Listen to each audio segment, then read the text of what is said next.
I'm Vin, and this is Give It Space. For the next few minutes, we're going to sit with one feeling, idea, social norm, identity, or just whatever might be weighing on us in this moment. Together, we'll explore where it comes from, why it lingers, and give it room to breathe without trying to fix anything. So get comfy, take a deep breath, and let's give it some space.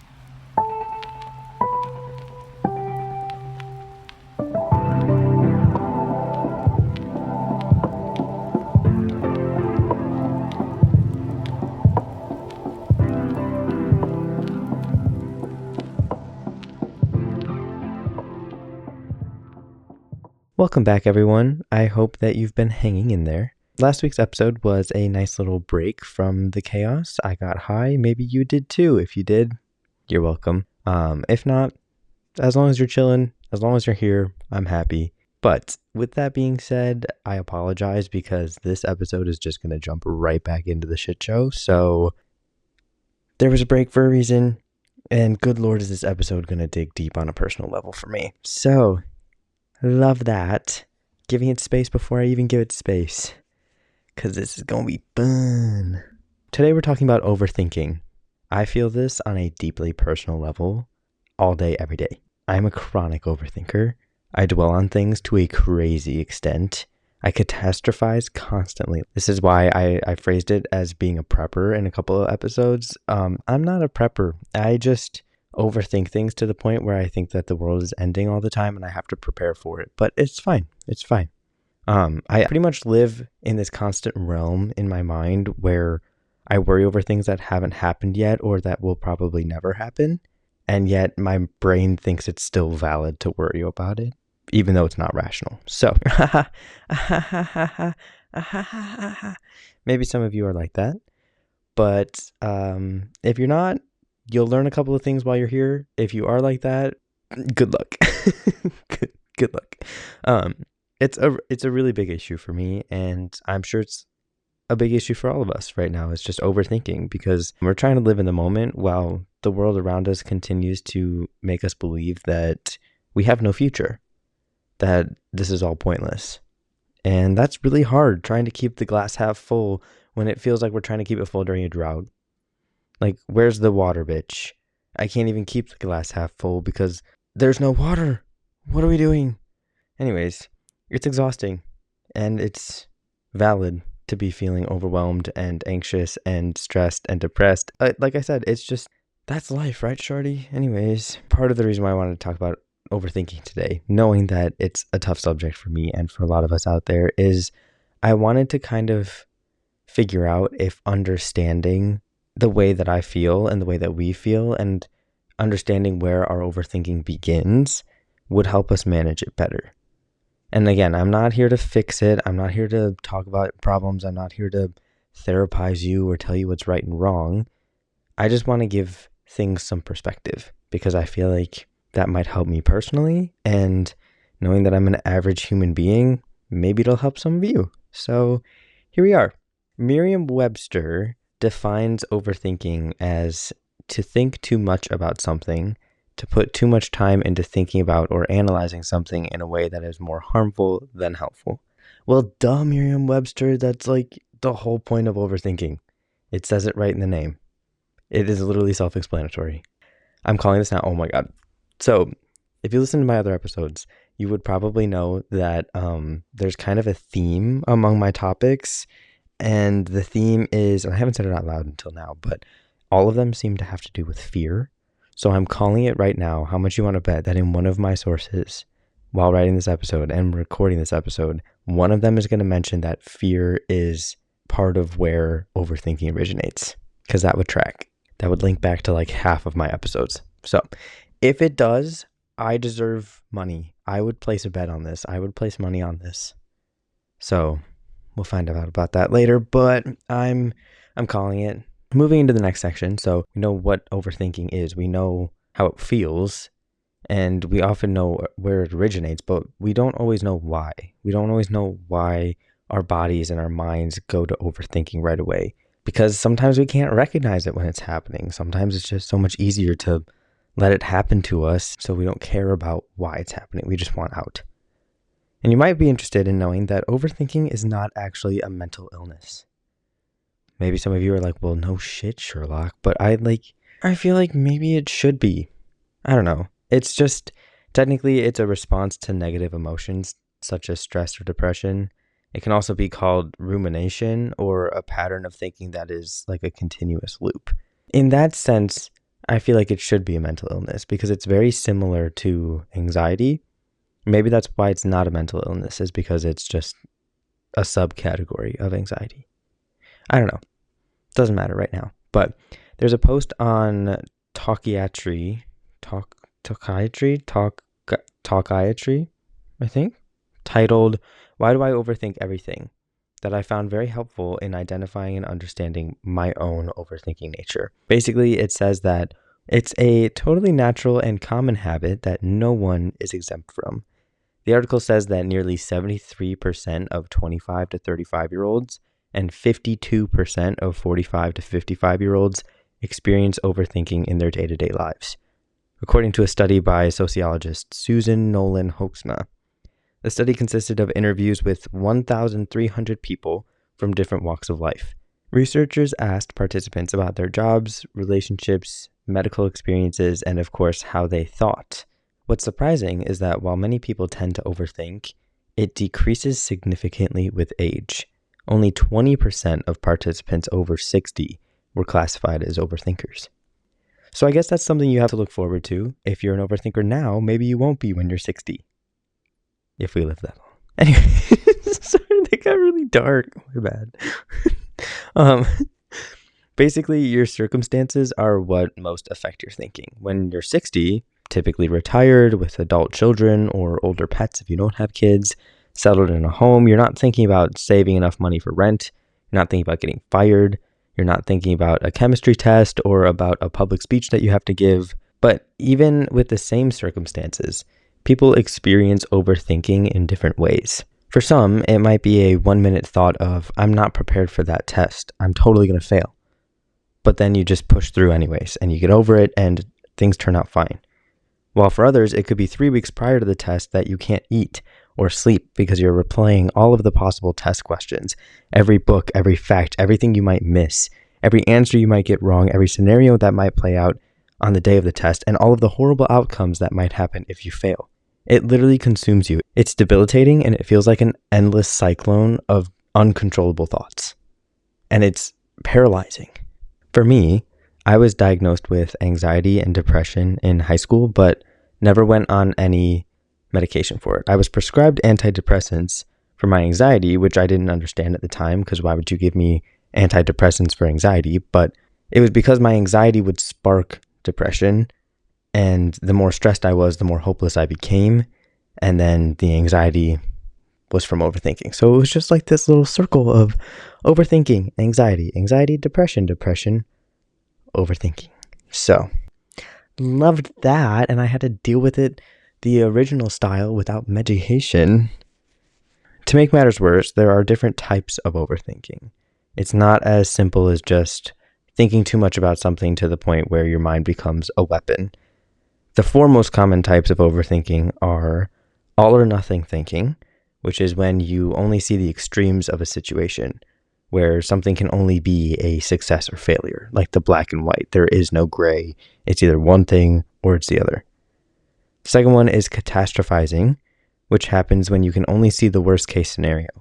It leads you to believe the worst is inevitable, causing distress and often painting an unrealistic negative world picture. The third is generalizing, which is when you base your outlook on a single event in the past. For example, maybe, oh my God, I hate this story. But I gotta say it because it's important. Okay, anyways. Maybe, like me, you ran into a pregnant lady and her kid on a bunny hill the very first time you ever went skiing.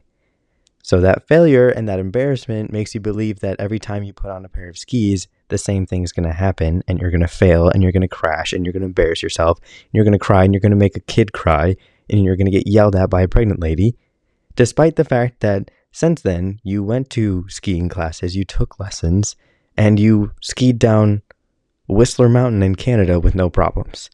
But the generalizing makes you believe that the first time that you ever got on a pair of skis is going to be every time.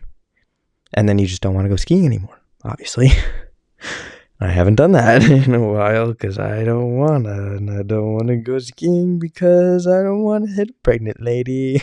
So, yeah. The last one is perfectionism, or setting expectations too high for yourself, which can become destructive, especially if you're overly critical of yourself already.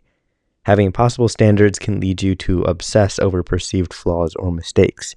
That can make you even more self-critical, so you end up overanalyzing past actions or outcomes. I think I can pretty much check off all of those from my boxes, unfortunately. When I was younger, my parents used to tell me all the time that I was too negative. I mean, that's why I started seeing a therapist in high school, is because I would go to school and I would be the happy therapist friend for everybody else, and I would absorb all of their problems, and I would get home and around the people that I was comfortable with, I would let go of all of that negativity, and then I would start overthinking things, and then I would start spiraling, and then everything was bad. There was nothing good I could do. Every day was just going to be the exact same, and I was going to have to deal with everybody's problems on top of my own problems, and it was really bad. So I went to see a therapist. Yeah, I was told I was too negative, and then on top of that, I was also told that I was making things bigger in my head than they actually were. Like there's a phrase, making a mountain out of a molehill. Basically, you're making things seem bigger or worse than they actually are. Well, I grew up with the phrase painting seagulls. If you've heard of that, let me know, because I feel like I'm probably one of the only people. I find myself having to explain it to a lot of people. So if you know what I'm talking about, bless you. Anyways, it's from a Sandler sales training, aka I called it Jedi Mind Tricks because my mom did it for work, the Sandler training, and she would come home with all of these like crazy fancy parenting techniques or communicating techniques that she could use on her children, aka me and my sister. So the painting seagulls goes something like this, or this is the story behind it. Sally loved art, and one day her teacher assigned the class to paint a picture of the beach. Thrilled by the task, Sally went home, gathered her art supplies, and eagerly got to work. She recreated her cherished memory of her first family trip to the beach with her parents.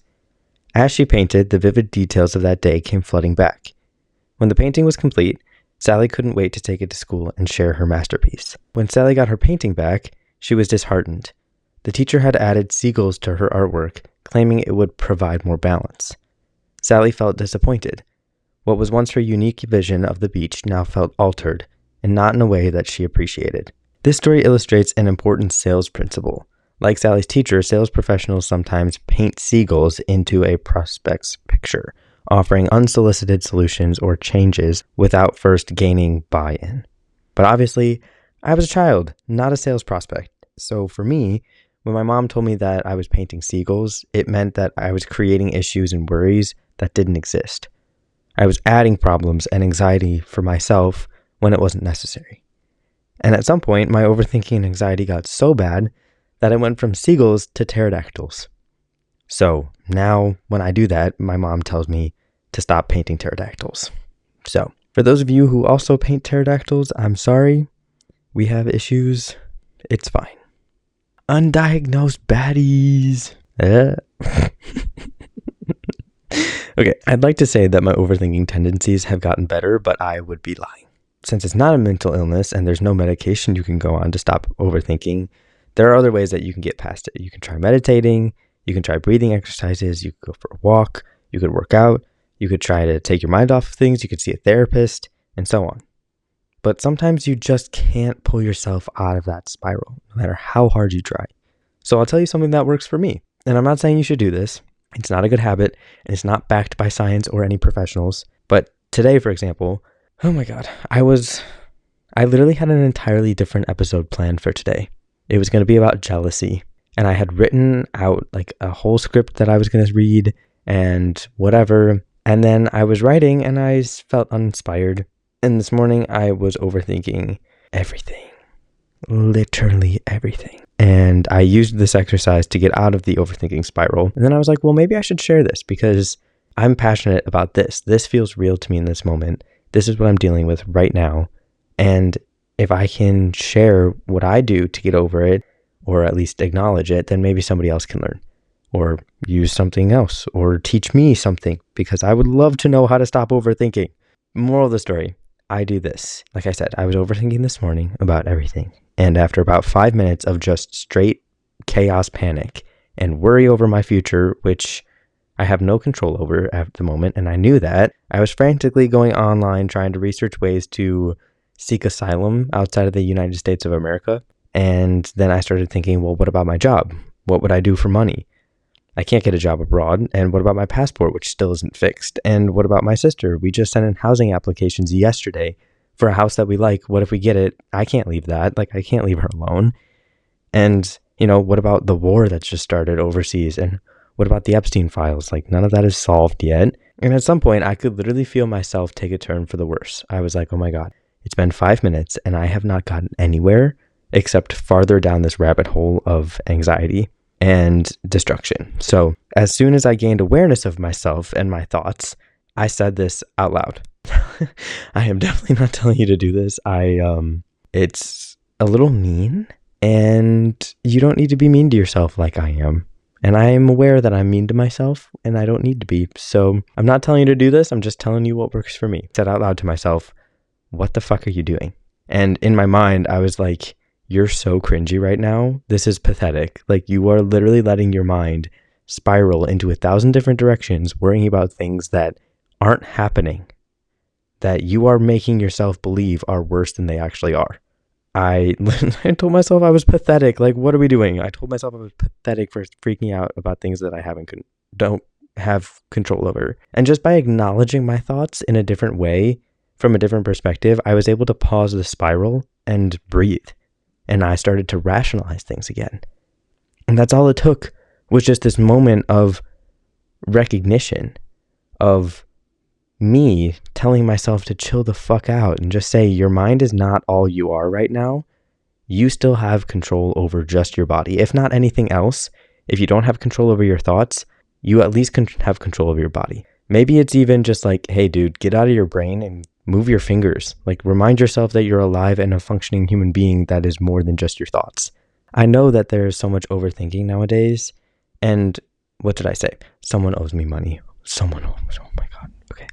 Anyways, somebody owes me fucking money, because overthinking is directly linked to shame, uncertainty, anxiety, and give me the fucking money, fear. Yeah, I was right, boys. I was right. Sometimes it starts so innocently. A friend asking you to pick a place to eat. Then internally you think, okay, this is it. I don't really know. I should pick something that we both enjoy, but I don't know what they're in the mood for right now. What if they want something, they're not telling me what they want, and if I don't pick it right, then they're going to be mad at me. But if I pick something I like, what if they hate it? But if I pick something I know that they want, what if they're not in the mood for that? And then we just sit there and pay extra money, or something that's not outside their budget or inside their budget. Or what if they have allergies that I don't know about? Or, I don't want to make a decision. This feels like a test. What if I fail the test? What if I fail our friendship? What if they don't want to be my friend anymore if I make the wrong decision? And then all of a sudden you start spiraling and you can't control yourself, all because you couldn't fucking pick between Chipotle and Noodles and Company, or McDonald's and Wendy's or some shit. A simple decision turns into a reckless spiral of uncontrolled thoughts. Like, how did you go from picking between Chipotle and Noodles and Company to, if I don't pick the right one, my friend will never want to be friends with me again, and I will have ruined our relationship? What are we talking about? If your friend would stop being friends with you over a decision between two restaurants that they made you pick, they're not your friend. Just like that, a fairly simple scenario turns into an overthinker's worst fucking nightmare. But that's not to say, sometimes overthinking can be useful. It means our brains want to weigh every option before coming to a decision. Rationally, it's like our mind's built-in pros and cons Venn diagram. Like, overthinking is there, it's a thing, because when we're placed with a decision, our brains want to rationalize it and help us to make the smart decision. And sometimes that smart decision and that worry just makes things worse, and it turns into a not decision at all, and it just turns into catastrophizing. When we start to overthink too much, we get stuck, and it's like a tire in mud. The more that we think, the more that we try and problem solve, the more we weigh the pros and cons or pick apart the issue, the deeper we sink. The faster the tire spins and the deeper we go. Now we're going to give ourselves and our minds a little perspective, because we all float down here. No sinking. We don't sink. That was an It reference if you didn't get that. Like I said it before, I am not a professional, not a therapist, not a doctor, not a life coach or motivational speaker. I'm not here to sell you something. I'm simply trying to make sense of a chaotic environment, to control what I can in the ways that I can, and in the ways that best suit me. This is an exercise that I like to do in each episode where we just sit with our feelings for a second. We acknowledge them without problem solving. So if you'd like to join me, you can start by taking a deep breath in through your nose and out through your mouth. If you're in a safe place, try closing your eyes, becoming less aware of your physical body and more aware of your mind. And if you can't close your eyes, don't worry, sweetheart, we're going to be fine. As you get more comfortable, recognize where your mind takes you. Immediately, it's going to try and bring you back to unsolved problems, to embarrassing moments, to worries and fears. Like a toxic ex that won't stop contacting you, your mind will start to play images of all the things bringing you anxiety. I want you to focus on one place. I'll use my happy place as an example because it's so happy and I love it, and maybe you'll love it.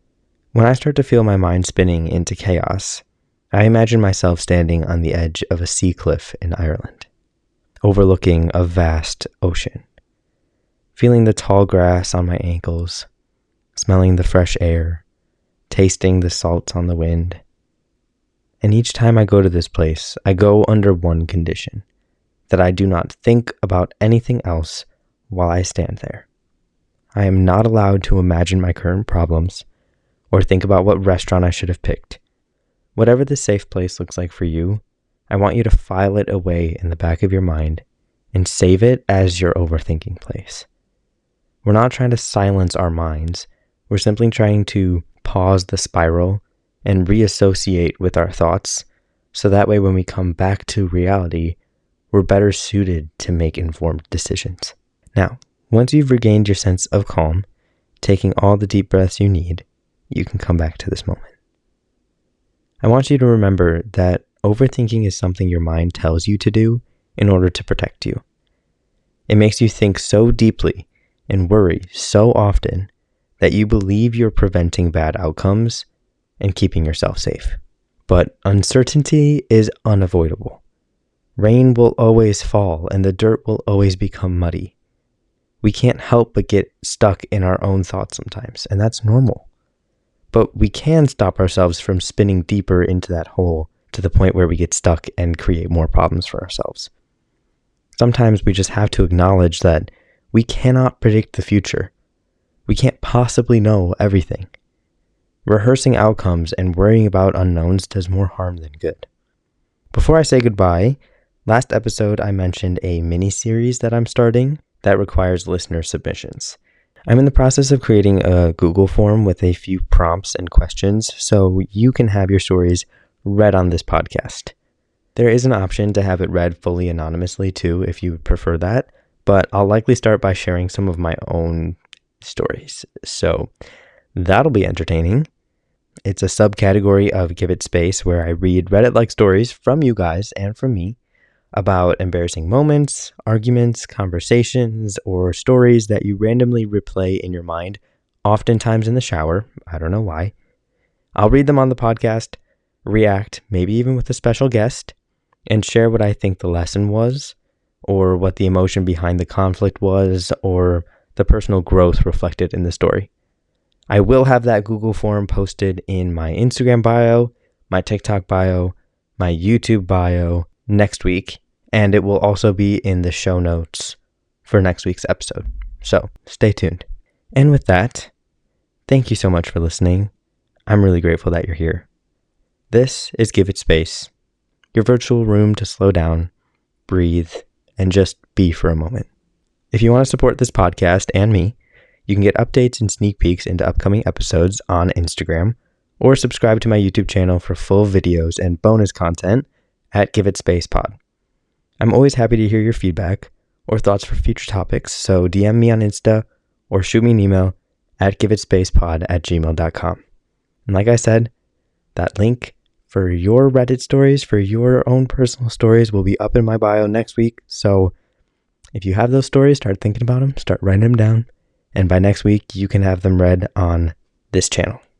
I'm your host, Vin, and I will see you next time.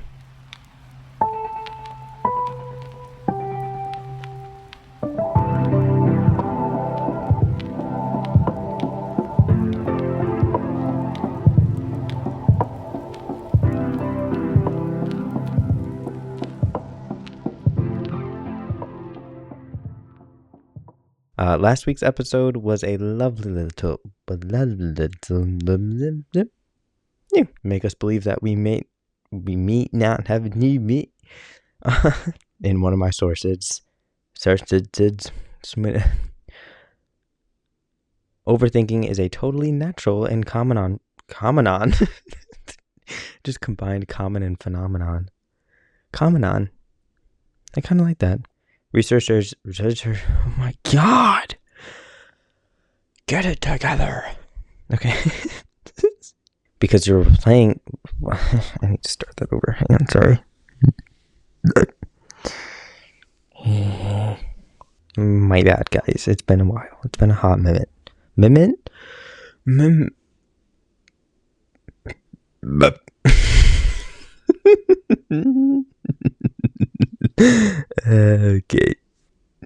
Okay. I need a better spot for this. I don't like it. For me, I don't know why I can't speak today. Crazy style. Anyways, sorry. There's a lot going on right now. I don't know why today is so hard for me. Maybe because it's a Sunday and because it's nighttime. I don't know. Something's happening with me and I can't right now. I just can't right now. No one was going to tell me that my septum was crooked. God. Meanies. There's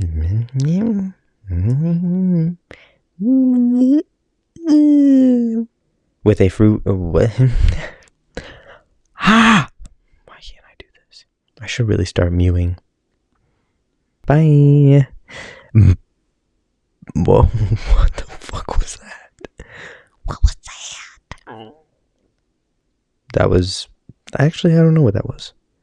My god, my septum piercing's wrong again. Okay, bye. Bye.